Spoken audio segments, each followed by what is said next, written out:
Meski belum sepenuhnya menguasai kota Kurakovo dan Pokrovsk, dua benteng terkuat Ukraina di Donetsk, Ukraina Timur, pasukan Rusia telah mendekat ke wilayah Dnipropetrovsk, Ukraina Tengah.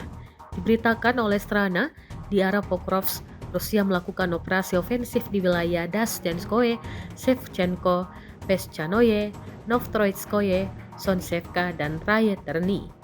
Namun militer Vladimir Putin tersebut menerjunkan pasukannya melewati kota yang diketahui sebagai gudang logistik militer Donetsk itu. Berdasarkan informasi militer Ukraina, Deep State menyebutkan pasukan agresor tersebut terus maju di dekat Pokrovsk serta dari Selidovo ke barat.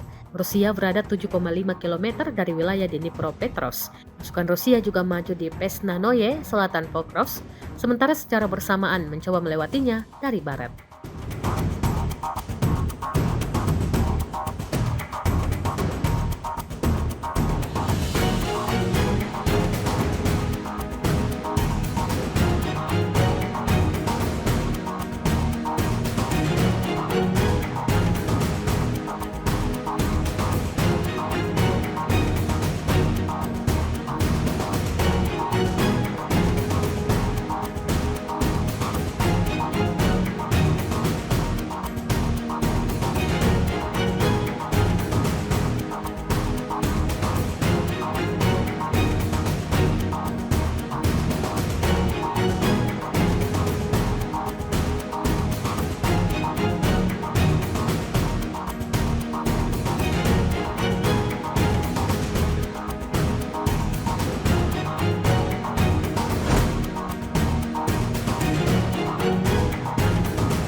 Download Tribun X sekarang, menghadirkan lokal menjadi Indonesia.